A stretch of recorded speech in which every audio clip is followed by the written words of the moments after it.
જય માતાજી બધાને। આજે આપણે એવો નાસ્તો બનાવવા જઈ રહ્યા છે જે બાળકોથી લઈને મોટાઓને તો ખૂબ જ ભાવશે અને કોઈ પણ જાતના લોટના ઉપયોગ વગર આ નાસ્તો ફક્ત અને ફક્ત 2 મિનિટમાં તૈયાર થઈ જશે। જો તમારે બાળકોને લંચ બોક્સમાં આપવું હોય ને તો આ એકદમ એવું હેલ્ધી અને ટેસ્ટી ઓપ્શન છે। અને જો બાળકોને નાસ્તામાં આપશો તો નાસ્તો સફાચટ થઈને આવશે, એની 100% ગેરંટી। એના માટેની સામગ્રી જોઈ લઈએ તો અહીંયા એક ટામેટાની સ્લાઇડ લીધી છે, ધાણા લીધા છે, મકાઈને બાફીને લીધી છે અને ચીઝ ક્યુબ લીધું છે। હવે આપણે એક નોનસ્ટિક પેન લઈ લેવાનું છે। નોનસ્ટિક પેનમાં મેં આ રીતે એક કાંઠો લઈ લીધો છે, વચ્ચે મૂકી દીધો છે અને એકદમ લો ગેસ ફ્લેમ રાખીને પછી જ આપણે આ કામ કરવાનું છે। ચીઝને મેં છીણી લીધું છે ને પછી હું આ રીતે ઉપરથી એડ કરું છું। તો આ રીતે ગોળ ફરતે તમે જોઈ શકો છો, આ રીતે આપણે નજીકથી પણ બતાવી દઉં।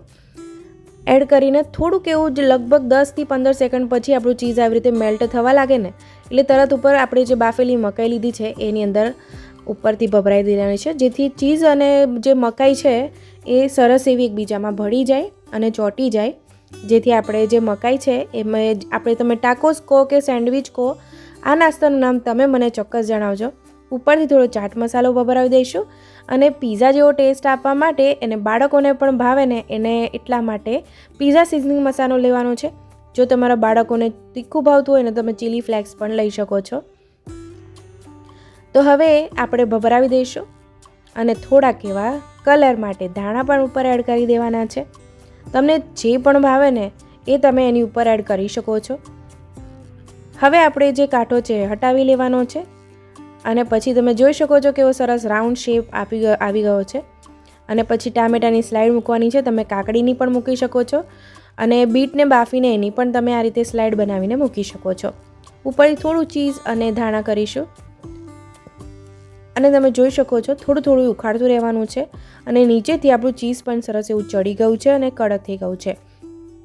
તો લગભગ 1 થી 1.5 મિનિટ પછી આપણું જે ટાકોસ છે એ તૈયાર થઈ જશે અને તમે સેન્ડવિચ પણ નામ આપી શકો છો, ટાકોસ પણ આપી શકો છો। પછી આપણે એને સર્વિંગ પ્લેટમાં કાઢી લેવાનું છે।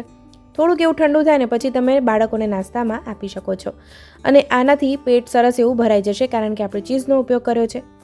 હવે મેં એવી જ રીતે મેં બીજું પણ જે ટાકોસ છે બનાવી લીધો છે અને તમે ડુંગળી પણ મૂકી શકો છો, ઝીણી ડુંગળી સમારીને પણ મૂકી શકો છો। તો બીજો ટાકોસ પણ તૈયાર થઈ ગયો છે। તમે એકવાર ચોક્કસ બનાવજો, આ ટેસ્ટી નાસ્તો મને તો ખૂબ જ ભાવ્યો છે, તમે પણ એકવાર ચોક્કસ બનાવજો। તમે મારો વિડીયો કયા દેશ અને શહેરમાંથી જોઈ રહ્યા છો એ પણ મને કમેન્ટમાં ચોક્કસ જણાવજો મિત્રો, જેથી હું તમને થેન્ક યુ કહી શકું। તો આ ટેસ્ટી અને હેલ્ધી નાસ્તો એકવાર તમે ચોક્કસ બનાવજો। આવજો।